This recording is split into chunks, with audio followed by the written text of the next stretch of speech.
Hey everybody, Rix here, and yeah, I know it's been a while since I put together a video, and what I wanted to do is, well, show you how I turned a kind of a mistake into an actual usable project. Here, when I first started out on this project, I was not making a clock. No, far from it. You'll see. Perhaps you noticed my new wall decal here, the RixCanDoIt decal. I want to shout out to Casey. Sent me this. Beautiful. Shows all kinds of paints and little brushes and things like that. It deals with crafts and art and so forth, and you know, he can create all kinds of different things. You just have to request what it is you want him to create for you.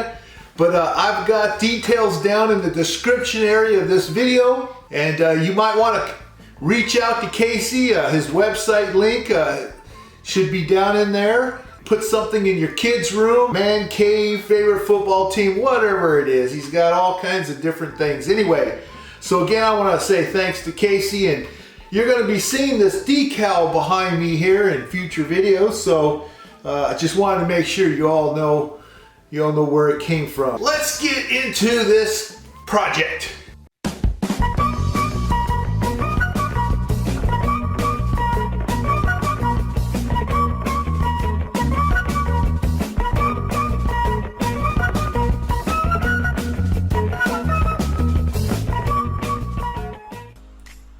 Okay, so this is how the story began. I picked up my slice of wood from my little stockpile. It's been sitting there for a while, and over time you can see it gets a little crack in it from moisture escaping or whatever the case may be.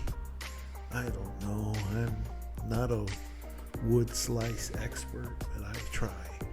Anyway, so here we are, that'd be the missus and I, and we are putting some UV resin on the bark because, you know, the bark, it comes off really easy if you're not careful, and the resin does give it a nice little shiny look and everything. So, you know, kill two birds with one stone, why not? So anyway, we're gonna dab that on, and now we're applying the UV light. But then you're going to find, or at least we found, what you're going to see, that we got a little bit tired of doing this UV thing. It felt like it was going to take forever. And it dawned on me, you know, the sun is really bright right now outside. Why don't we take this outside and use the real thing, the UV rays from the sun? And that's what we did. Look, up in the sky. It's a bird. It's a plane. No, it's Wonder Dog. Okay. Anyway, we got the sun working here. Going to be a whole lot easier to just hold it up to that all-powerful sun and let its UV do its thing. Oh, that was a quick thing. Now we're back in the studio again, and it's time to repair that crack. And this is something that I learned from your comments. I read every one of them, and someone says, hey dummy, why don't you use resin instead of wood glue and wood shavings? And I didn't have a good answer for that. Okay, I'll go ahead and use resin, and that's what we're going to do here. So I take one end, and then we're going to pour in this resin, and then you know what we're going to do after we pour the resin in, right? We're going back out to the sun again, and we're going to get it to set. It takes about a couple of minutes or so, maybe 3 minutes, maybe 4. You can tell if it's not sticky anymore.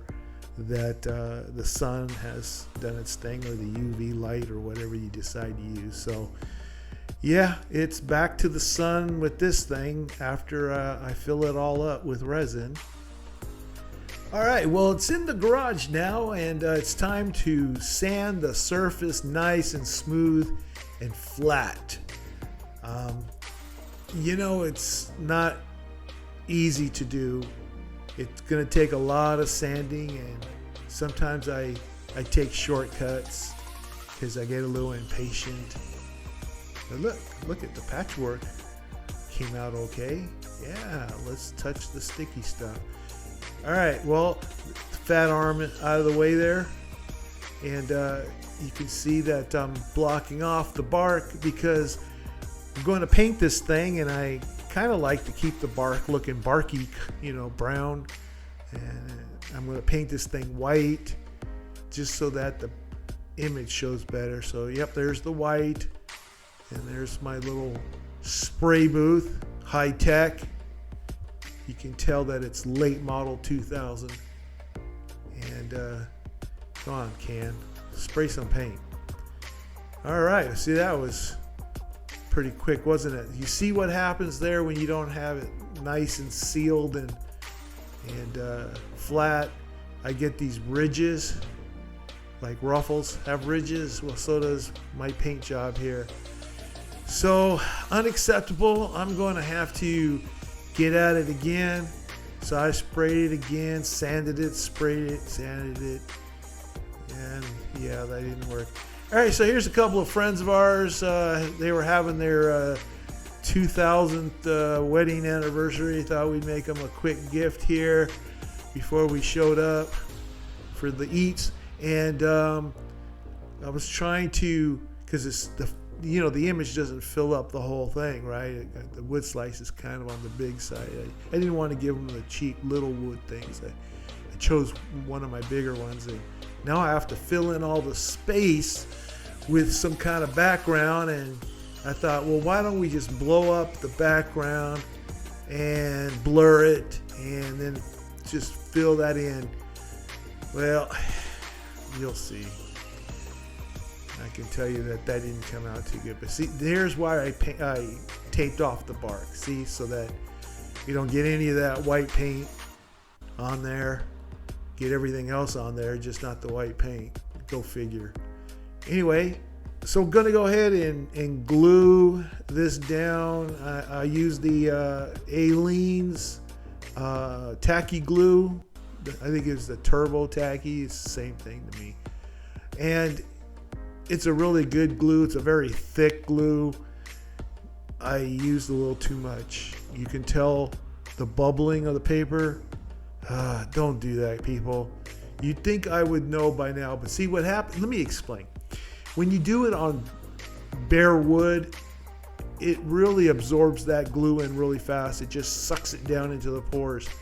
But since I painted this white, it doesn't have anywhere to go.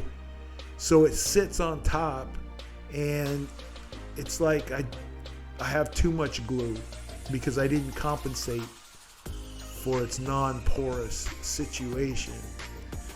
And I like to use this plastic thing just so I don't get the glue oozing out onto my roller, and then you roll the glue onto the back of the paper because you got it all over the roller. And then when you moisten it, the moisture can't go through the paper because you put glue in the back.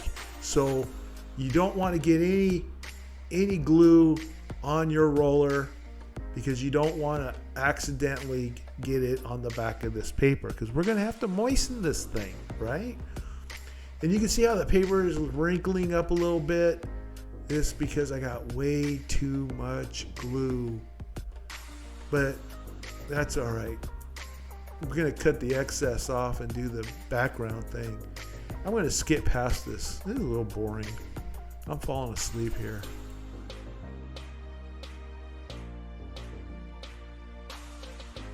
So you can see that it leaves the image behind as long as you've properly glued it. But yeah, let's go ahead and release the rest of this and I don't want to give it away how this turns out, but I'll tell you it wasn't as planned.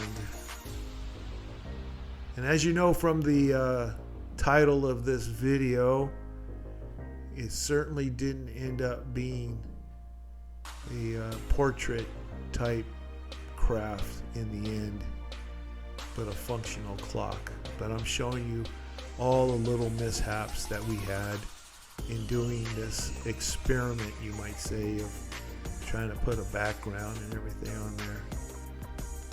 I don't know. If you have some great ideas on how to do this as far as producing an image background but avoiding the overlaying, you know, like putting image on top of image because then it darkens where it overlaps, leave your suggestions down in the comments below. Again, I read every comment and I almost respond to every comment. Some of them, of course, don't require a response, but you know, I really do enjoy reading your comments, so definitely put them in there. And I'm always looking for suggestions, recommendations, you know, so I can run with it. But you see, the image came out okay. Had some problems with it. Come on, Rix, pull the rest of this off. Okay. All right, so we got a little bit left on the paper. You see that on the paper itself, you have some of the images still stuck on it.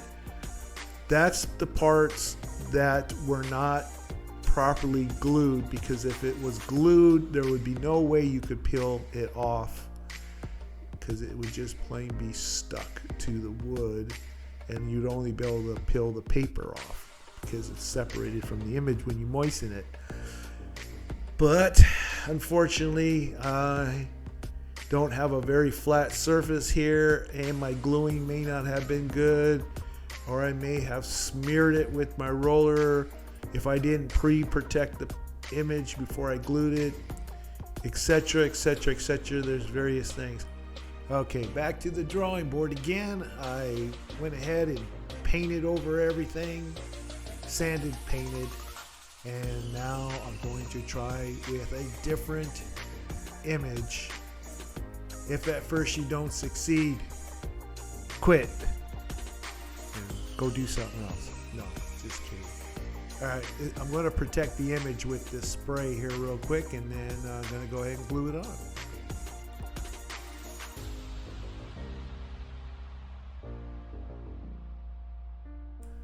Okay, on a new image that I printed, I'm spraying matte finish just to protect it from smearing. If I put too much glue, it gets the paper all wet and soggy. That's not good, so I like to spray some kind of a protection. Usually I spray clear acrylic, but I also found that the matte finish works really good, and I actually prefer using it, and it dries really fast. And I don't have to be as careful as far as standing back 2 feet away to spray it like I do with the acrylic. The matte finish doesn't seem to go on as wet, and that's what I like. So highly recommend using the matte finish as protection on your image, and that way you have a little bit more leeway as to the moisture content of the glue that you're going to be using. Okay, so I'm trying to figure out where I want this to go. Then we'll do the trimming, and we're going to glue it and so forth. So let me just move on.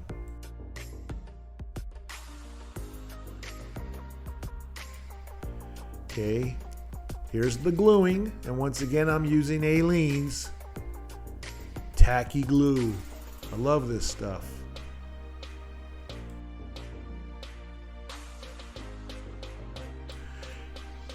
Now I like to use my finger to spread it around because it's easier to tell if there are any dry areas or areas where I have too much, too little. You definitely want to make sure that your glue does not set up before you put the image on there, because then you risk the image not being glued in that particular spot. Okay, so then you glue the image down, face down of course, and now I've got to roll out those bubbles as you see there. I need to have good contact, and again I'm going to use my little plastic shield, just anything that you can put between the brayer and the paper. And if you got one that's transparent, that's a bonus because you can see what it is you're doing. You can see where the glue oozes out, and you can be careful not to transfer that to the back of the paper.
And here I'm back to drying it with my heat gun from those hippie crafters. That's where I got it from.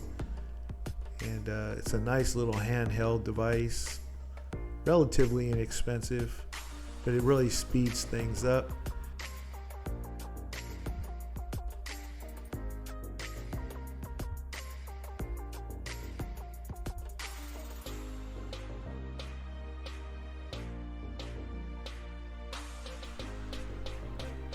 Okay, yeah, I didn't want to get the black paint on the back of the paper. That would be just as bad as getting glue on the back of the paper.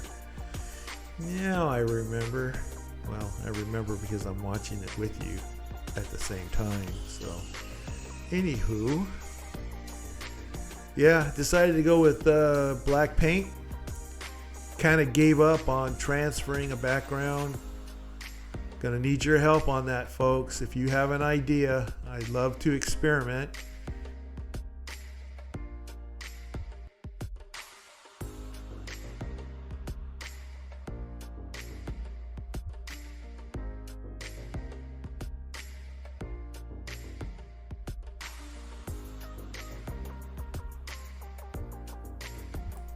Okay, time for it to release, so I'm moistening the back of the paper, the transfer paper, and I'm hoping that I'm going to get a nice transfer this time and call this finished.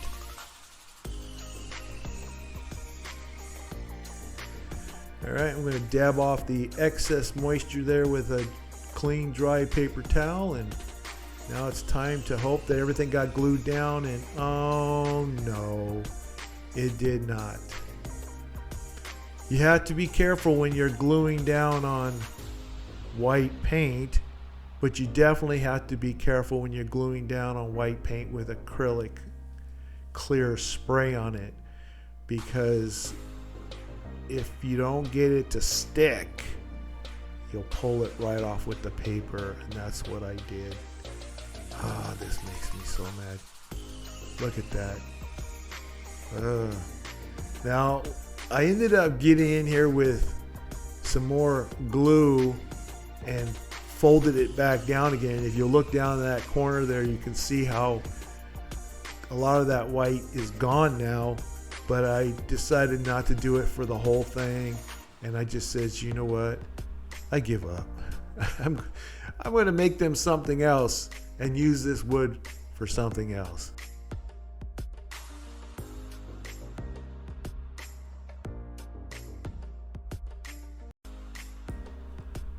Okay, so I painted over it with white paint again, and I'm going to keep adding white paint until this thing is all whited out, and then I'm going to use it for something else, which you'll see towards the end.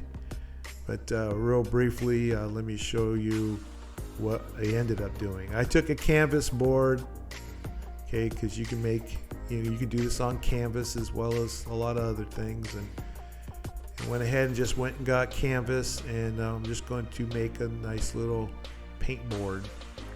Kind of always looks like paint, you know, when you transfer an image on canvas.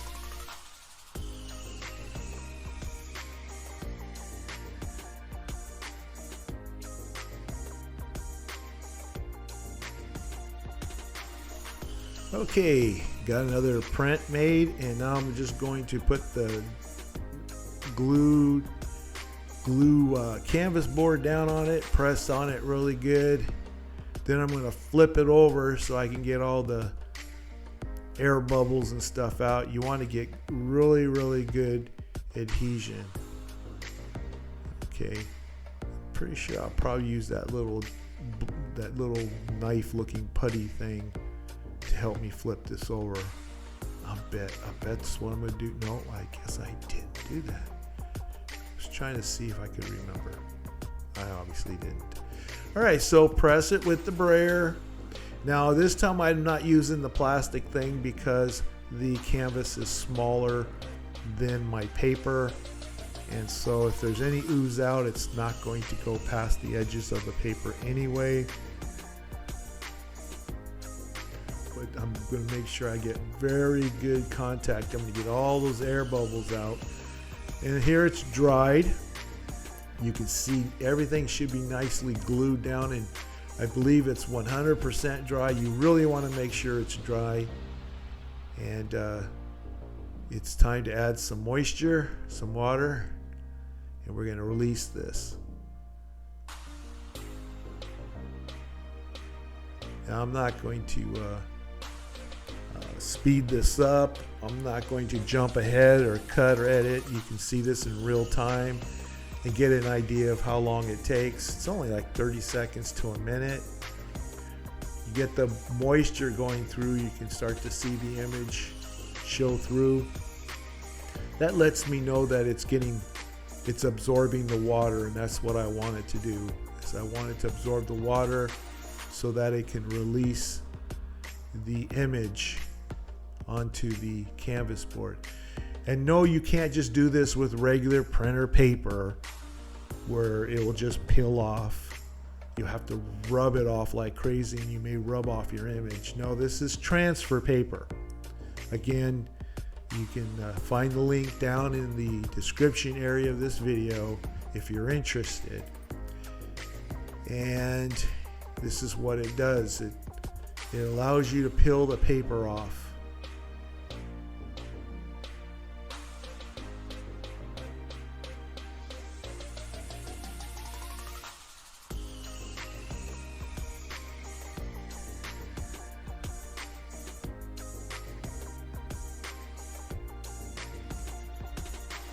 And that's what I call convenience there, people.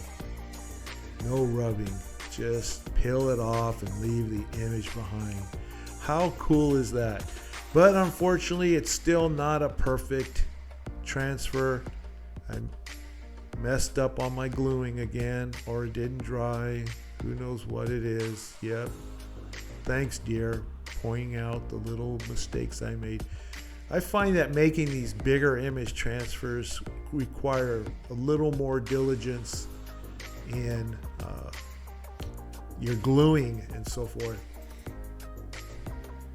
But anywho, I'm gonna go and bring my acrylic markers. As you can see here, I did a review of these Artix markers,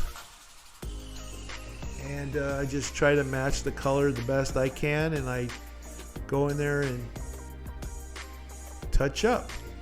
I'm going to skip all this so you can just kind of see it at the end. No need for you to watch me touch up this whole thing.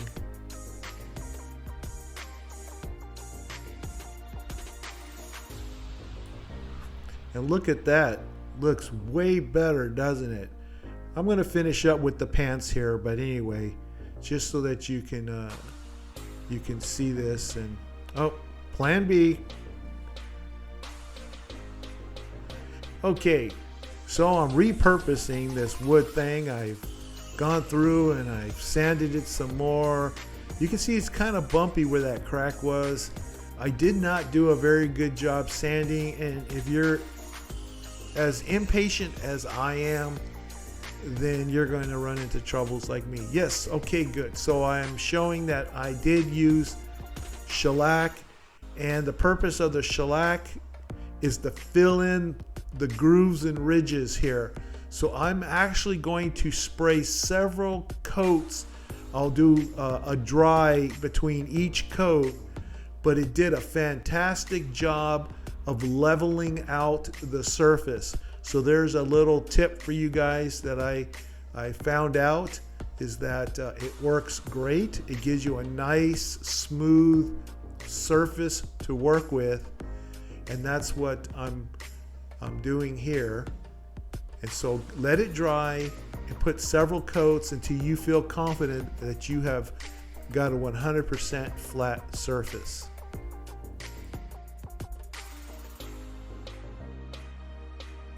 Okay, so I'm already done with that, and I've printed out a clock face with my RixCanDoIt logo in the middle, as you can see right there. And I just found a clock template online. You can find anything online. It's real simple. And so I'm trying to figure out exactly where I want to put the face. And I'm going to spray it also with that shellac, my new best friend for leveling surfaces and for protecting the image before I transfer it. And so I'm going to just, now I'm just using the round thing as just something to be underneath so I don't get shellac all over my green rotary mat. But you don't have to, you can put anything underneath it that you want, but lightly spray it like I'm doing here, just so that you can protect the image. And it dries really quick, and it's going to be ready to glue in a minute. So really nice. Now don't go right into it, of course, you can get it all wet. Just give it nice little light sprays so that it kind of dries on contact, just like when we were using the acrylic in other videos.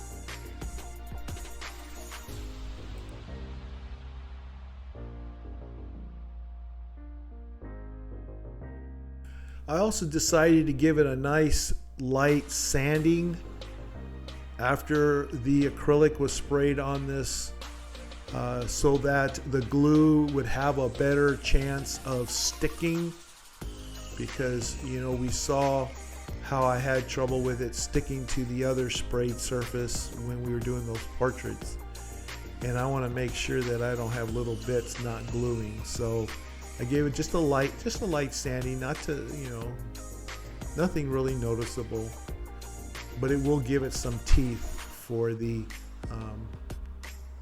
glue. And once I decide where I want to put it, I'm going to put glue on and glue this puppy on.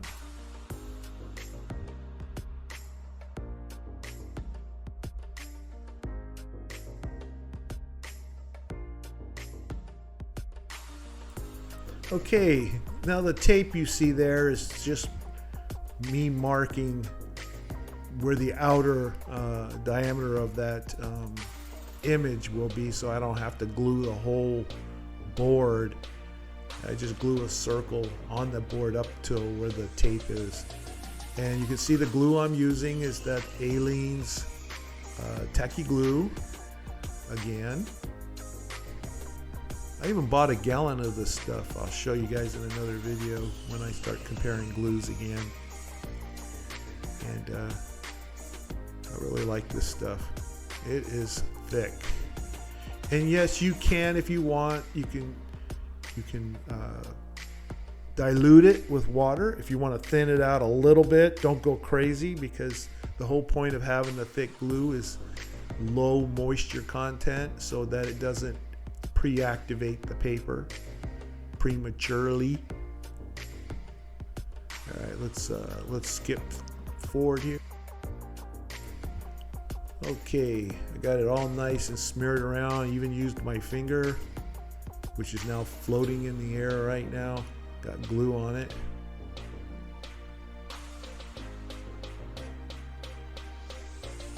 And now we're going to glue the image on here, and we're going to roll it with the brayer. Where's that brayer? Hey, brayer, where are you? Come on, buddy. Oh yeah, can't forget the plastic thing. All right, now where's the brayer? Bring it in. All right, let's brayer this thing. Get it all. I'm going from the center out. Everybody has their own techniques. That's what I do. I go from the center out. Pro tip.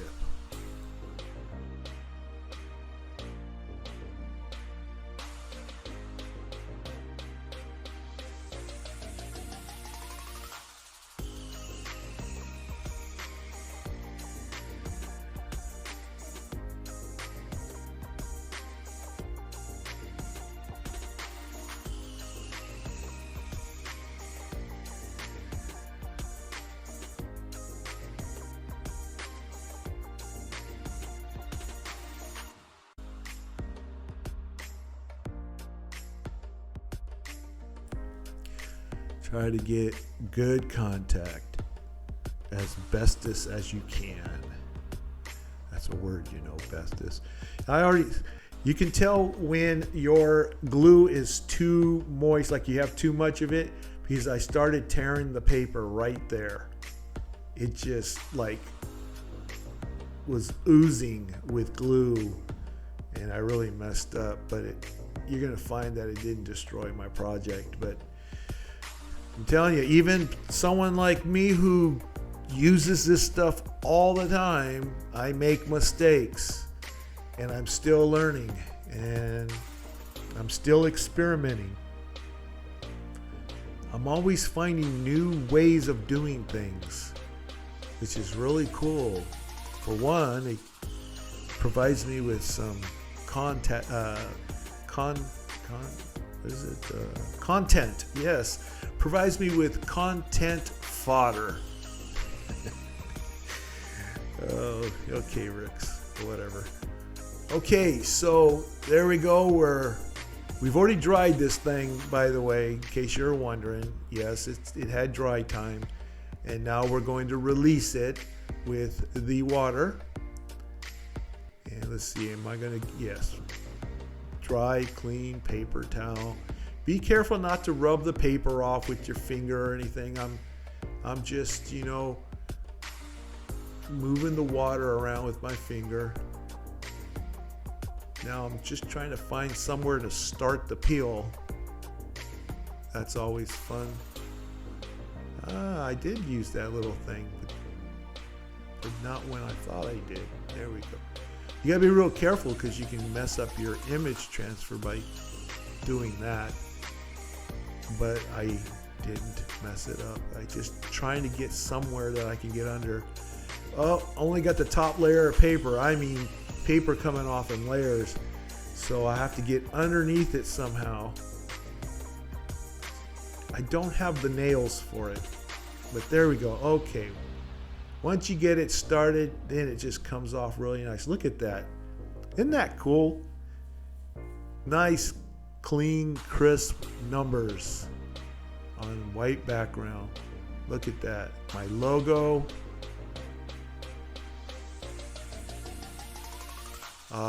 Flawless.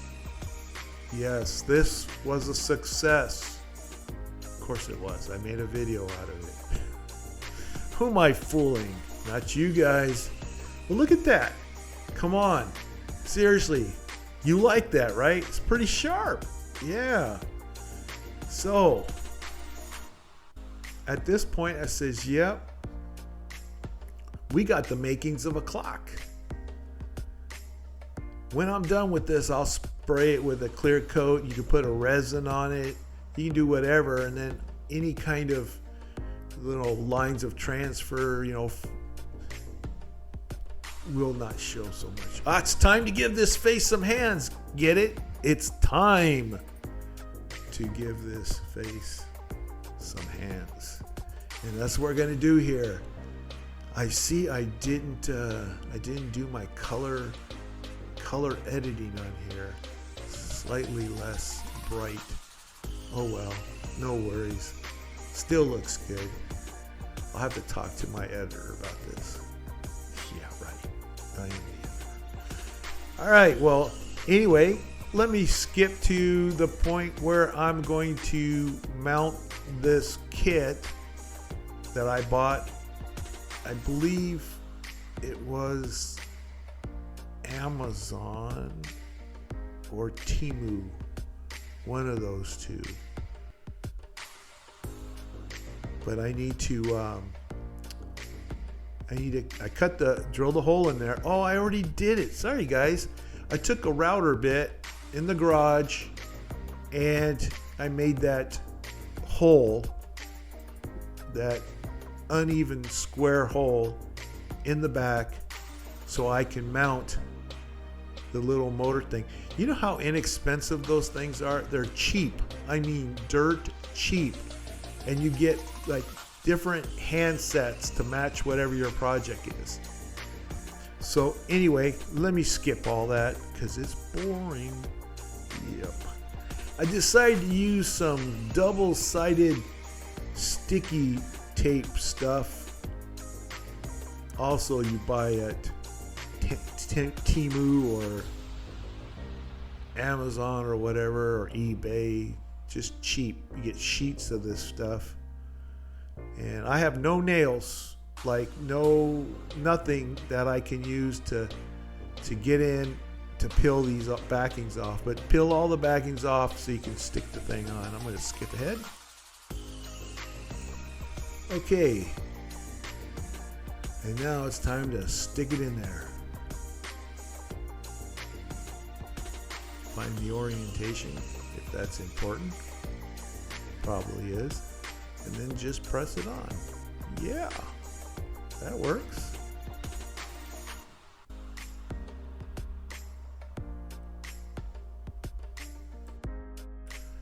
All right, well, it comes with these little instructions, but I can't really read the lettering. It's too small. Even the diagram is too small, but it's easy to figure out. So I have many choices here. I'm going to become color coordinated here. I got black label, black numbers. I think I'll use the black hands.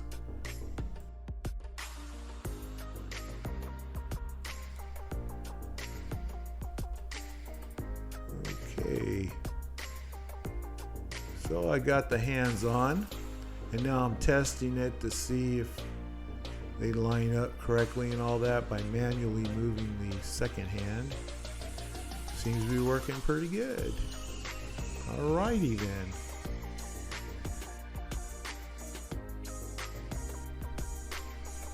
I'll take a look at that. Minute hand is moving. I put a battery in there, and yeah, it's working pretty good. And so this project was a success. Loved it. Well, folks, there you have it. My RixCanDoIt clock. Get it all nice and adjusted here. You have to kind of bend these things so they don't run into each other. But take a look at that. Set it to a time. Let it do its thing. Hang it up on the wall. I still have to get around to doing that. But I now have something for my studio that I wasn't planning to do in the first place, but you know, I had to repurpose this piece of wood so you can see that, hey, if you can't get one thing done, build a clock. Why not? Anyway, hey, I hope you enjoyed this video, so please give me a like, subscribe if you haven't done so already, and I will see you in the next video. Bye.